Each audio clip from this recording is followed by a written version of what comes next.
From the KCET studios, Val Zavala. Good evening. Tonight we look at the pot problem in Los Angeles in a different way. You've heard about the hundreds of marijuana dispensaries in LA, but these clinics couldn't operate if it wasn't for doctors giving thousands of patients permission to use marijuana. So who are these doctors, and is anybody regulating them? We thought we'd give this assignment to LA Times columnist and SoCal Connected contributor Steve Lopez. We knew his personal approach will give us a story as only he can tell it. Ouch! Yeah, lower back pain. Had it for years.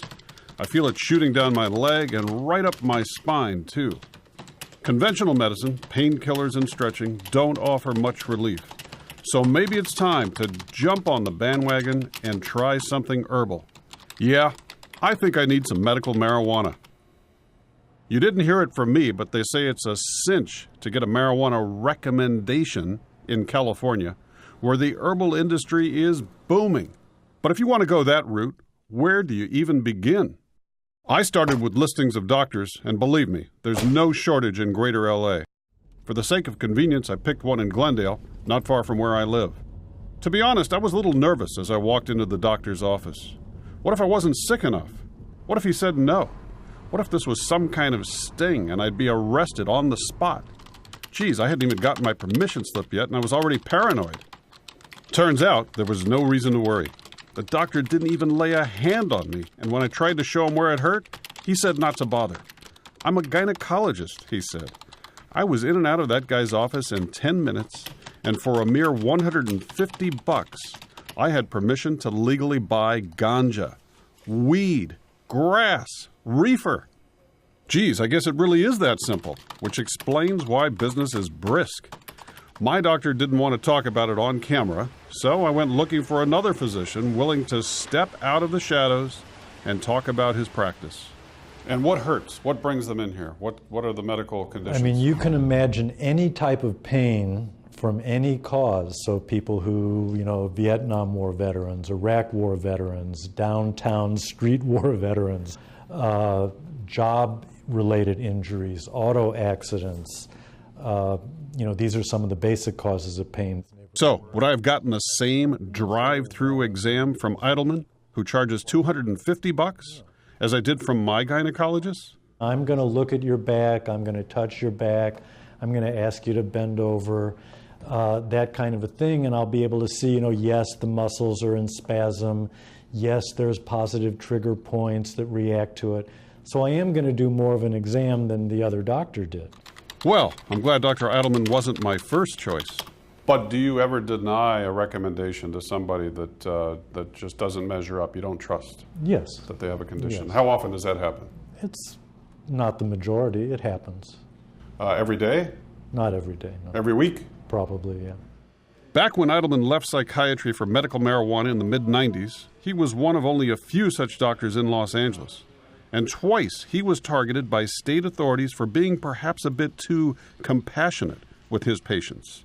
He cleared his name each time, but the same medical board of California that went after him seems to have lost its nerve now that dozens of doctors have entered the medical marijuana game.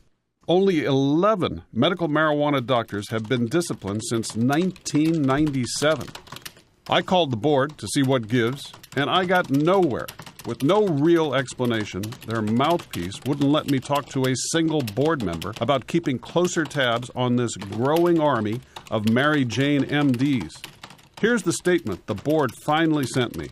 At its January meeting, staff will ask members of the medical board to revisit its statement and guidelines regarding physicians recommending medicinal marijuana.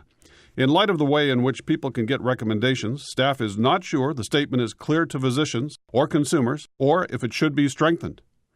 Is there anything they are sure of? Maybe the reason we've got dozens of marijuana doctors in Los Angeles is that we've got hundreds of dispensaries. No other city has lost control like ours. It was during a city moratorium, if you can believe it, that many of those shops opened for business and nobody truly knows where they get their product or how safe it is. City council members woke up from their nap to find that we've got nearly as many pot shops as palm trees, which means I had plenty of options when it came time to go shopping. I ended up on Melrose Avenue and got some back medication at LA Organic. That sounds healthy, doesn't it? I settled on some buds called Chunky Monkey, figuring I'd be swinging from trees. Goodbye back pain. On the drive home, I did have one moment of hesitation. Let's say I get pulled over and, oops, I've got my medicine with me right here in the front seat. No problem. I got a lot of paper I can throw at the officer. Take a look at this. It's a permission slip signed by my doctor himself. If that doesn't work, I can just reach for this handy wallet-sized guy. How about that, officer? Still no good? How about this?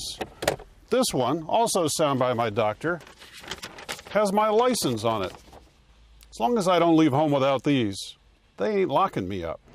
I wondered, though, if City Attorney Carmen Trutanich might have different thoughts about that. He's been so militant in his crackdown on dispensaries, the owner of LA Organic compared him to Joseph Stalin. And Trutanich says he's only just begun. Well, you can be assured, one, that law enforcement is on its way. We are doing certain things as a law enforcement team. This is a task force. It's not just me. But what power does the city attorney have to go after doctors? Trutanich has got some thoughts on that, too. So if these doctors think that they can hook up with a dispensary so that they can write these prescriptions for $150 a piece and steer them to whatever dispensary, their illegal dispensary, illegal selling of marijuana, that you're looking at a conspiracy to violate 11360 of the Health and Safety Code, and that's a straight felony. Trutanich had just been released from the hospital when this interview was conducted, and he was still fighting through the pain of a stomach ailment. I thought maybe I could help. If your conventional drugs are not working, thanks to this marijuana recommendation from my doctor, you might want to give a try to this. It's called Chunky Monkey. You know, 51% of being smart is knowing what not to do for yourself, and I think I'm going to pass on that. Even though he turned down a chance to dip into my stash, Trutanich said he completely supports the legal use of medical marijuana by people who are suffering. Maybe we should take it a step further. Many years and billions of dollars into an unwinnable war on drugs, we've empowered cartels, filled morgues on both sides of the border, and let drug lords terrorize our neighborhoods. In Los Angeles, we're now in this hazy middle ground between legal and illegal, and we've invited abuse by doctors, dispensaries, and some so-called patients. Would it be any crazier to stop this charade and legalize, tax, and regulate my Chunky Monkey? I'm Steve Lopez for SoCal Connected.